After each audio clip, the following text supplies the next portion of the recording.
This is part 1 of the Divine Plan from the Book of Truth.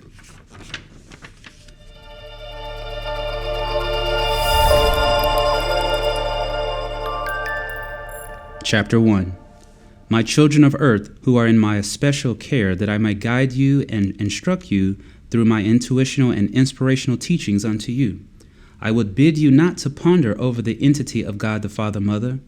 He doth dwell in divine heaven and is the creator of all things that dwell within the circle of Godhead, two perfect beings in one God, who together with God the Son doth make up the trinity of three perfect beings. This source of universal life doth dwell in divine heaven.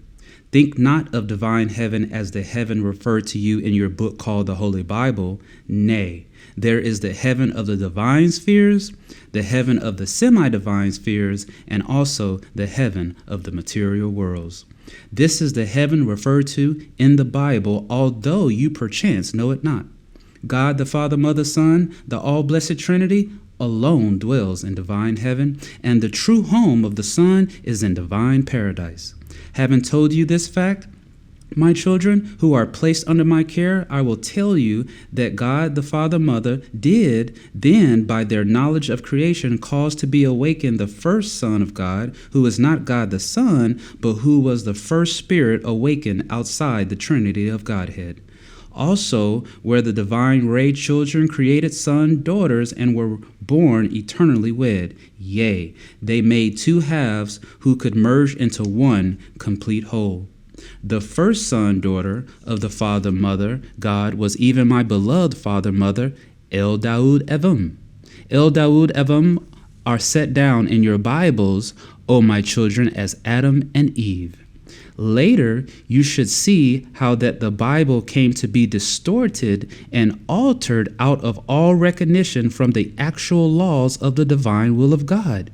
It is necessary, my children, that I briefly outline to you the descent of certain of the Ray Dumans from the Father King, who is even my father El Daud. As I have already told you, El Daud Evam were the first son, daughter outside the actual Trinity of Godhead. My children, El Daud was then given certain instructions by the Godhead. He was told what were to be his duties and those of his spouse eternal. And he was also told that the female half was always to function as his male half's ear unto the divine will of the ever-blessed Trinity. El Daud was then told that he would be placed in charge of the evolution and ordering of the material universe of God, that part which was to comprise the grosser forms of matter, which were the furthest removed spheres from the Godhead, and which were 14 in all when they were created. So, my beloved children, this was the great work of my father El Daud, that he should be the Father, King, and Viceroy of the Godhead unto the material spheres of which earth is grossest and furthest removed from the Godhead. It was then, O my children, that the further creative power of the Godhead was brought into operation, and the Mother God and he, the all-powerful Father, became one. It was then that he did again cause the overplus of the parental breath to crystallize and bring forth further sons, who should always have their appointed task to perform in the plan of Godhead, which was to be reproduced from the mind of God immanent, which time was when God thought and pondered, to become the thoughts of God made manifest and distinct and separate from the Godhead. I shall, as I have told you, my children, only deal with those matters that affect earth. The two sons, therefore, who were the younger brothers by days of divine heaven of El Daud were Yeve and Erinus. These two were chosen by my father, who is El Daud, that they might act as his viceroys for earth. And the same were expected by the Godhead, that they should be enrolled in their posts.